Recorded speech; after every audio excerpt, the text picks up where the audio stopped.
প্রতিরক্ষা গোয়েন্দা মহাপরিদপ্তরের সাবেক প্রধান অবসরপ্রাপ্ত লেফটেন্যান্ট জেনারেল সাইফুল আলমের বাসা থেকে 2,45,00,000 টাকা জব্দ করেছে দুর্নীতি দমন কমিশন।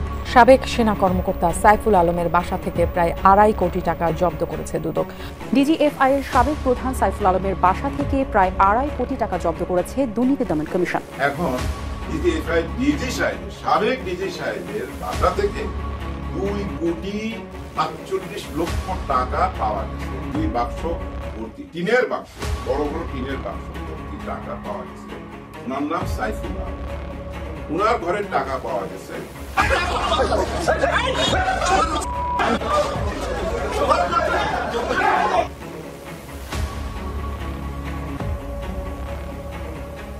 ক্যান্টনমেন্ট বাসায় অভিযানকালে গোপন সংবাদের ভিত্তিতে একটি অভিযান পরিচালনা করা হয়। সেই অভিযানে 2,85,00,000 টাকার বিশ্বের অর্থ পাওয়া যায়। ডিজিএফআই এর সাবেক মহাপরিচালক লেফটেন্যান্ট জেনারেল মোহাম্মদ সাইফুল আলমের বাসা থেকে 2,45,00,000 টাকা উদ্ধার করেছে দুর্নীতি দমন কমিশন। আসসালামু আলাইকুম দর্শক, নতুন একটা নিউজে আপনাকে স্বাগতম। প্রিয় দর্শক, সাবেক সেনা কর্মকর্তা ও ডিজিএফআই এর সাবেক প্রধান সাইফুল আলমের বাসা থেকে প্রায় 2.5 কোটি টাকা জব্দ, দেশ জুড়ে তোলপাড়। সেনাপ্রধান জেনারেল ওয়াকারুজ্জামানের তথ্য গোপন করার ঘটনা ও প্রেক্ষাপট নিয়ে করা আমাদের আজকের ভিডিওটি খুবই গুরুত্বপূর্ণ। ভিডিওটি শুরু থেকে শেষ পর্যন্ত ধৈর্য সহকারে দেখে একটি লাইক দিয়ে সবাইকে শেয়ার করে দিন। আমাদের চ্যানেলে নতুন হলে চ্যানেলটি সাবস্ক্রাইব করে পাশে থাকা বেল আইকনে ক্লিক করে রাখুন। আমাদের ভিডিওটি আপনি বাংলাদেশে কোন জেলায় বসে দেখছেন বা শুনছেন সেটি অবশ্যই কমেন্ট বক্সে কমেন্ট করে জানিয়ে দিতে ভুলবেন না। চলুন আর কথা না বাড়িয়ে ভিডিওটিতে একটি লাইক দিয়ে ধারাবাহিকভাবে আজকের বিস্তারিত খবরগুলো দেখে আসি। আজকে আমরা কিছু দেখেছি দুদকের ভিতর থেকে দুটো ট্রাঙ্ক বেরোচ্ছে, একটা গাড়িতে দুদকের একজন কর্মকর্তা যাচ্ছেন, সাথে অনেক ট্রাকে কি ছিল, গাড়ি কোথায় যাচ্ছিল এবং ট্রাকটা কোথা থেকে এসেছে। কঠিন প্রশ্ন। আমাদের একটি অভিযোগ অনুসন্ধানাধীন ছিল। আপনারা জানেন লেফটেন্যান্ট জেনারেল জনাব সাইফুল আলম বিরুদ্ধে একটি অভিযোগ অনুসন্ধানাধীন ছিল। সেই অভিযোগ অনুসন্ধানকালে তার ক্যান্টনমেন্ট বাসায় অভিযানকালে গোপন সংবাদের ভিত্তিতে একটি অভিযান পরিচালনা করা হয়।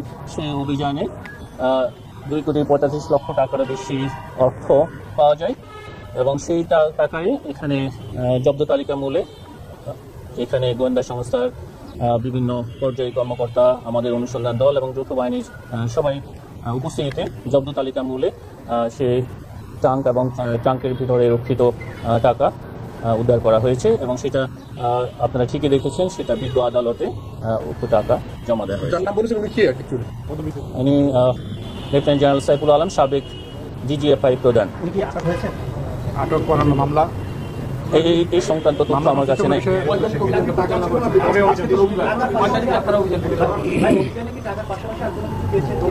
না, এই টাকাটা আমার জানা মতে এই টাকাটা পাওয়া গেছে। তাহলে এই টাকাটা সম্পর্কে গণমাধ্যমে আপনারা আগে জানাননি কেন? এখান থেকে আপনারা জানিয়েছেন, কিন্তু আগে কেন জানাননি? আজকে সকালে আপনারা জানাইতে পারতেন, সকালে 9টা অবস্থায় জানাননি আপনারা। অনেক ধন্যবাদ আপনাকে। যে বিষয়টা আমরা জেনেছি পরে, আমি যখন জেনেছি আমি আপনাদেরকে অবহিত করেছি। অনেক সংবাদ বিভিন্ন মাধ্যমে আসে, আমি নিজে বিষয়টা নিশ্চিত না হয়ে পড়ে আমি বলতে পারি। আপনাদেরকে অনেক ধন্যবাদ। অভিযানটা কবে করেছেন, টাকাটা কিভাবে উদ্ধার করলেন? মানে আপনাকে অন্য কাউকে সহায়তা নিয়েছেন নাকি দুদক অভিযানটা চালিয়েছেন? একটু যদি বলতেন। আমরা যেটা জানি যে আইনশৃঙ্খলা বাহিনী অর্থাৎ টাকাটা উদ্ধার করতে চাইনি, আপনারা কি আপনাদের এই যে অভিযানটা হয়েছে গত 27/2/2025 খ্রিস্টাব্দ তারিখে, এটা গোপন সংবাদের ভিত্তিতে এই অভিযানটা পরিচালনা করা হয়েছে। অনেক ধন্যবাদ। ডিজিএফআই এর সাবেক মহাপরিচালক লেফটেন্যান্ট জেনারেল মোহাম্মদ সাইফুল আলমের বাসা থেকে 2,45,00,000 টাকা উদ্ধার করেছে দুর্নীতি দমন কমিশন। রোববার দুদকের প্রধান কার্যালয়ে এক সংবাদ সম্মেলনে সংস্থাটির মহাপরিচালক মোহাম্মদ আক্তার হোসেনের তথ্য নিশ্চিত করেন। তিনি বলেন, লেফটেন্যান্ট জেনারেল সাইফুল আলমের বিরুদ্ধে দুর্নীতির অভিযোগে একটি তদন্ত চলমান রয়েছে। দেশে সাম্প্রতিক রাজনৈতিক পট পরিবর্তনের পর প্রশাসন ও সেনাবাহিনীর উচ্চপদস্থ ব্যক্তিদের বিরুদ্ধে দুর্নীতির অভিযোগ সামনে আসতে শুরু করেছে। লেফটেন্যান্ট জেনারেল সাইফুল আলমের বিরুদ্ধে নেওয়া এই পদক্ষেপ দুর্নীতির বিরুদ্ধে সরকারের কঠোর অবস্থানের ইঙ্গিত দিচ্ছে। এদিকে সাংবাদিক ইলিয়াস ইলিয়াস হোসেন লিখেছেন, গত রাত 2টার দিকে সাইফুল আলমের বাসায় দুদকের হানা, 2,47,00,000 টাকার 2টা সুটকেস উদ্ধার। এই মেসেজটা শুক্রবার একজন সাবেক সেনা কর্মকর্তা পাঠিয়েছিলেন। কনফার্ম হতে পারিনি, তাই পোস্ট করছিলাম না। আজকে সেটা গণমাধ্যমে এলো, কিন্তু প্রশ্ন হচ্ছে এই দুদিনে কি করা হয়েছে। সেনাবাহিনী আশা করি কোনো চোরকেই রক্ষার চেষ্টা করবে না। দুদক জানায়, গোপন সংবাদের ভিত্তিতে গত 27 ফেব্রুয়ারি রাজধানীর ক্যান্টনমেন্ট এলাকায় অবস্থিত সাইফুল আলমের সরকারি বাসভবনে অভিযান চালানো হয়। এ সময় বাসা তল্লাশি করে 2,45,00,000 টাকা উদ্ধার করা হয়। উদ্ধারকৃত অর্থের বিষয়ে দুদকের মহাপরিচালক বলেন, টাকা কোথা থেকে এসেছে, কিভাবে এসেছে, কারা এই অর্থের সঙ্গে জড়িত, এসব বিষয়ে তদন্ত চলছে। উদ্ধার করা অর্থ গোয়েন্দা সংস্থা ও যৌথ বাহিনীর উপস্থিতিতে জব্দ করা হয় এবং পরবর্তীতে প্রক্রিয়ার জন্য এটি যথাযথ কর্তৃপক্ষের কাছে হস্তান্তর করা হয়। অভিযানের পর তদন্তের ভিত্তিতে রোববার সকালে লেফটেন্যান্ট জেনারেল সাইফুল আলমকে আদালতে হাজির করা হয়। তার বিরুদ্ধে আরও কি অভিযোগ রয়েছে তা যাচাই করে আইনানুগ ব্যবস্থা নেওয়া হবে বলে জানিয়েছেন দুদক কর্মকর্তারা। দুর্নীতির অভিযোগের পাশাপাশি লেফটেন্যান্ট জেনারেল সাইফুল আলম সাম্প্রতিক সময় বেশ কয়েকটি প্রশাসনিক সিদ্ধান্তের মুখোমুখি হয়েছেন। গত বছরের 10 সেপ্টেম্বর প্রতিরক্ষা মন্ত্রণালয়ের এক প্রজ্ঞাপনের মাধ্যমে তাকে বাধ্যতামূলক অবসরে পাঠানো হয়। দেশে ছাত্র জনতার অভ্যুত্থানের পর তাকে পররাষ্ট্র মন্ত্রণালয়ে ন্যস্ত করা হয়েছিল।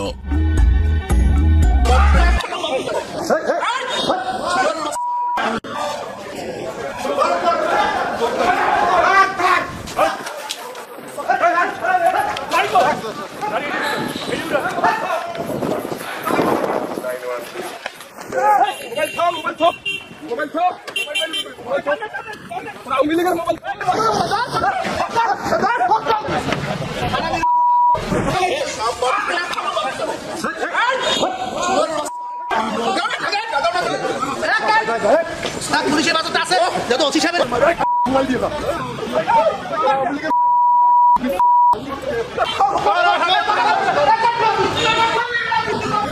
আপনারা অবগত আছেন, আজকে আমরা 5 জনকে অ্যারেস্ট করেছি। তার ভিতরে একজনের নামে ওয়ারেন্ট আছে এবং বাকি যে 4 জন আছে, আমাদের পিরোজপুরে 2টি নাশকতার মামলা আছে।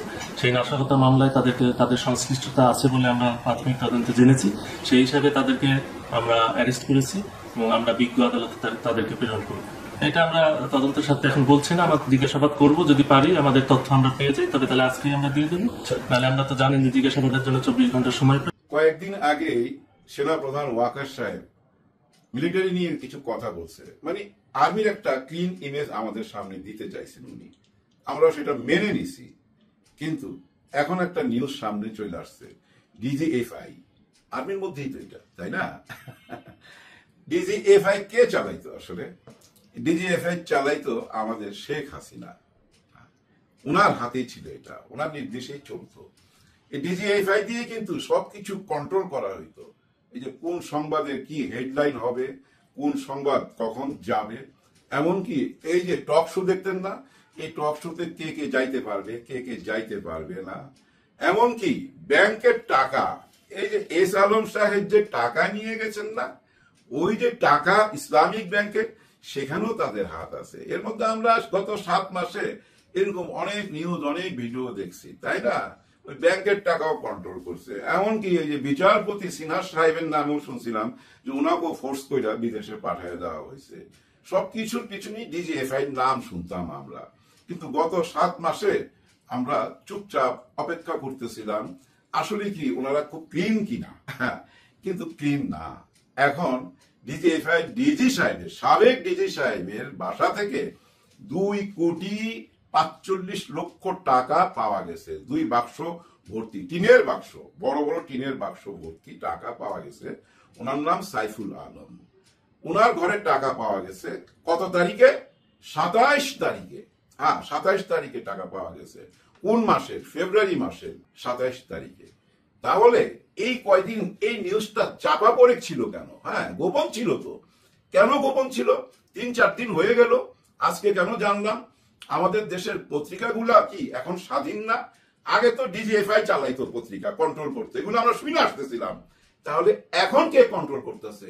এই নিউজটা বের হইতে 3-4 দিন লাগলো কেন? আজকে তো 2 তারিখ, তাই না? 27, 28, 1, 2, 4 দিন।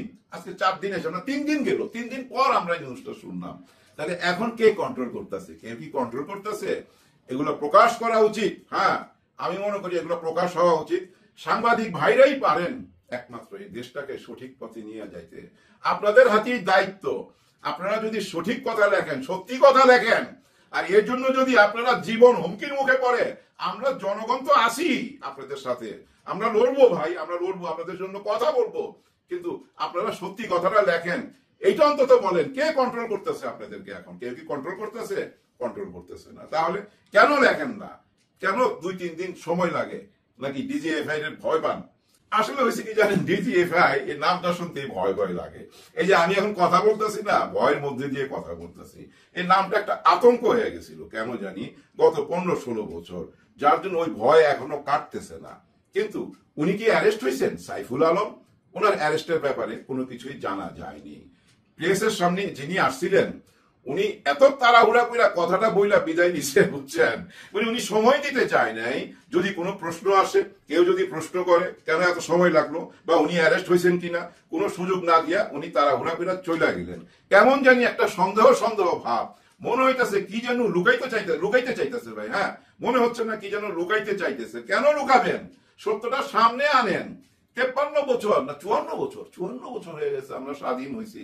54টা বছর হয়ে গেছে, দেশ অনেক উন্নতি হয়েছে। আর দেশের উন্নতি চাই না, এখন মানুষের মানসিক উন্নতি চাই, আমাদের মন মানসিকতার উন্নতি চাই।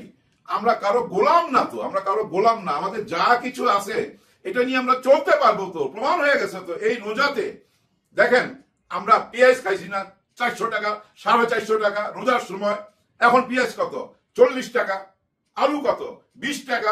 প্রত্যেকটা জিনিসের দাম কম, হয়তো 2-1টা জিনিস দাম কমে নাই, কিন্তু কন্ট্রোল তো করতে পারছে। এই রোজা আসলে কি অবস্থা দাঁড়াইতো বাজারের আপনারা দেখছেন না ভাই? এখন কি সেই অবস্থাটা আছে? না।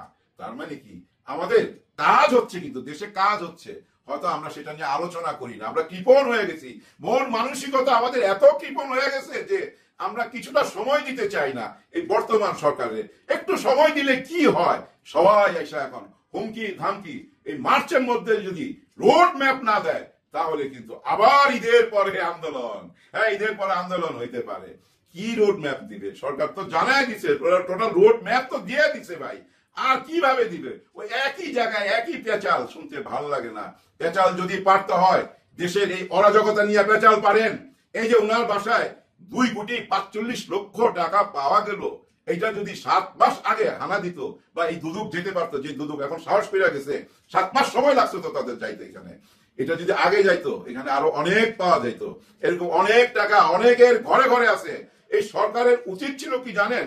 এই 1000 টাকার নোট, 500 টাকার নোটগুলো না বাতিল করে দেওয়া। অন্তত 1000 টাকার নোটটা যদি বাতিল করে নতুন টাকা নিয়ে আসতো তাইলে কিন্তু অন্য ফলাফল দাঁড়াইতো। দেখতেন রাস্তাঘাটে ড্রেনে টাকা ফালাই দিত, ভয়ে টাকা ফালাই দিত। হ্যাঁ, এই যে দেখেন 2,45,00,000 টাকা, এটা যদি ব্যান করে দিত, এই টাকা নিষিদ্ধ করে দিত, এই টাকা ঘরে রাখতো না, কোথাও না কোথাও ফালাই দিত। এভাবে রাস্তাঘাটে টাকা ছড়ায় ছিটায় থাকতো।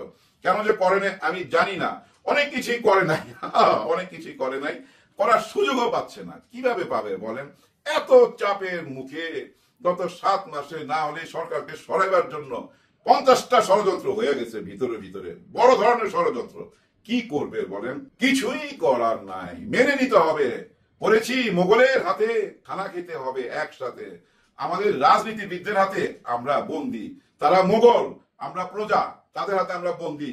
তারা যা বলবে তাই শুনতে হবে। দেশের আসল জনগণ যারা, তাদের কথা কেউ শুনতেছে না, তাদের কথা। সবাই যার যার দলের কথা চিন্তা করতেছে, দেশের কথা কেউ চিন্তা করতেছে না। কিন্তু সময় সামনে কিন্তু খারাপ। হ্যাঁ, খারাপের লক্ষণ, এটা মাথায় রেখেন। সামনে খারাপ সময় আসতে যাচ্ছে, কারণ এখনো কিন্তু সবকিছু ক্লিয়ার না। সব রাগ ঢাক চলতেছে, গোপনীয়তা চলতেছে, সবাই সবাইকে বাঁচাইবার চেষ্টা করতেছে। এর মধ্যে কি হবে জানেন? সবাই বেঁচে যাবে, ফেসে গেলাম আমরা আম পাবলিক, আম জনগণ ফাইসা গেলাম, আমরা আর শান্তি পাইলাম না। সবাই জন্য সবাই দোয়া করবেন।